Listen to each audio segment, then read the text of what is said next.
स्वागत है। आज हम बात कर रहे हैं एक अहम बदलाव की जो डाक जीवन बीमा यानी पीएलआई और ग्रामीण डाक जीवन बीमा मतलब आरपीएलआई पॉलिसी धारकों से जुड़ा है। जी हाँ, जीएसटी को लेकर एक बड़ा अपडेट आया है। हमारे पास है संचार मंत्रालय का एक ऑफिशियल लेटर और साथ में कुछ एफएक्यूज भी हैं जो इसे और साफ करते हैं। तो आज का मिशन है ये समझना कि इस बदलाव का खासकर जीएसटी के लिहाज से क्या मतलब है। चलिए इसको खोलते हैं जरा। तो सबसे पहले ये बड़ी खबर क्या है? हाँ, तो बात ये है कि वित्त मंत्रालय ने एक नोटिफिकेशन जारी किया है 17 सितंबर का। इसके हिसाब से व्यक्तिगत जीवन बीमा सेवाओं पर, मतलब जो पॉलिसी किसी व्यक्ति के नाम पर है, उस पर जीएसटी रेट बदल रहा है। बदल रहा है? कैसे? हाँ, मतलब पीएलआई और आरपीएलआई पॉलिसियों के लिए जहां पॉलिसी होल्डर एक व्यक्ति है, ग्रुप नहीं, वहां जीएसटी रेट को 0 कर दिया गया है, निल। और ये 22 सितंबर 2025 से लागू है। अरे वाह, निल मतलब कोई जीएसटी नहीं। हाँ, तो इसका मतलब हुआ कि 1 अक्टूबर 2025 या उसके बाद जो भी प्रीमियम ड्यू होगा उस पर बिल्कुल जीएसटी नहीं लगेगा। बिल्कुल सही। 1 अक्टूबर या उसके बाद देय प्रीमियम पर कोई जीएसटी चार्ज नहीं किया जाएगा। ये तो काफी बड़ा चेंज है। पॉलिसी धारकों के लिए तो अच्छी खबर है ये। हाँ, निश्चित रूप से।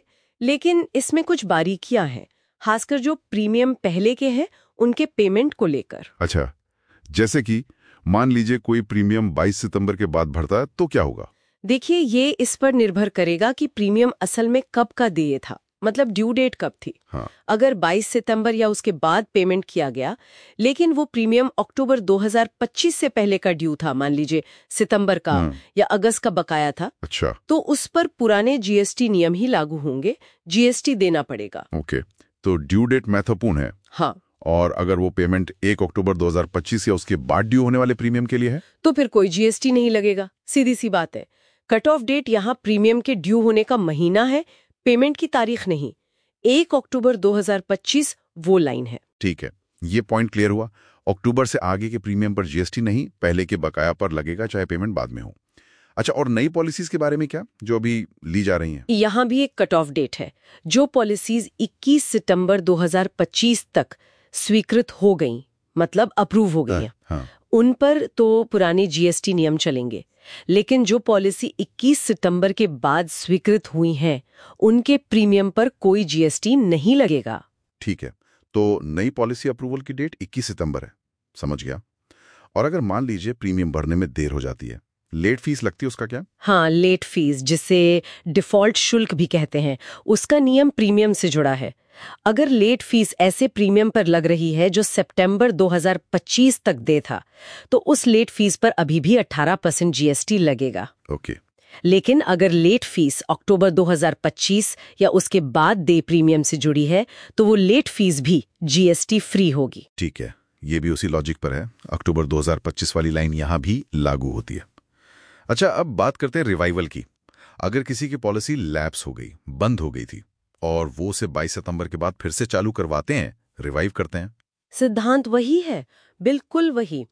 रिवाइवल के समय जो भी बकाया प्रीमियम और डिफॉल्ट फीस जमा होगी, उसमें से जितना हिस्सा सितंबर 2025 या उससे पहले की अवधि का है, उस पर जीएसटी लगेगा।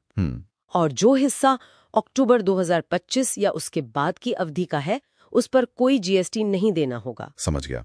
तो रिवाइवल में भी अक्टूबर 2025 ही मेन पॉइंट है, उससे पहले के ड्यू अमाउंट पर जीएसटी है, उसके बाद वाले पर नहीं। विभाग ने सर्कुलर में सिस्टम अपडेट की भी बात की है। मैकामिश सिस्टम का जिक्र है। हाँ, बिल्कुल।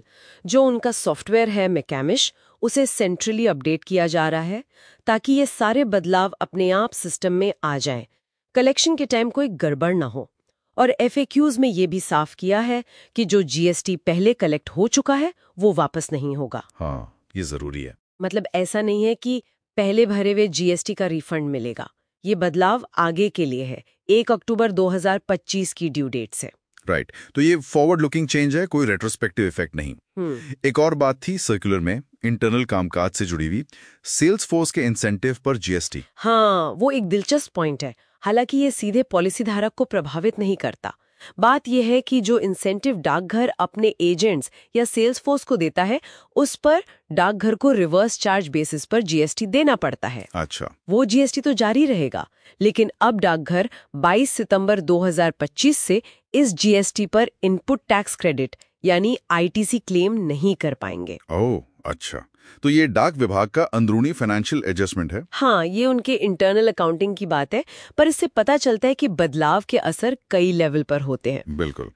तो अब अगर हम इसे समेटें तो एक आम पीएलआई या आरपीएलआई पॉलिसी धारक के लिए इस सब का निचोड़ क्या है, मेन टेक अवे? देखिए, सबसे बड़ी और सीधी बात यह है कि अक्टूबर 2025 से जो प्रीमियम ड्यू होंगे उनके लिए जो टोटल पैसा देना होता है वो कम हो जाएगा, क्योंकि उसमें से जीएसटी वाला हिस्सा हट गया है। हाँ, ये तो सीधा फायदा है। बिल्कुल। इससे व्यक्तिगत पॉलिसी धारकों के लिए कॉस्ट कम होगी और हिसाब किताब भी थोड़ा सरल हो जाएगा। सही कहा। तो ये कदम पीएलआई और आरपीएलआई के जो लाखों पॉलिसी धारक हैं उनके लिए टैक्स को सिंप्लीफाई करता है, राहत देता है।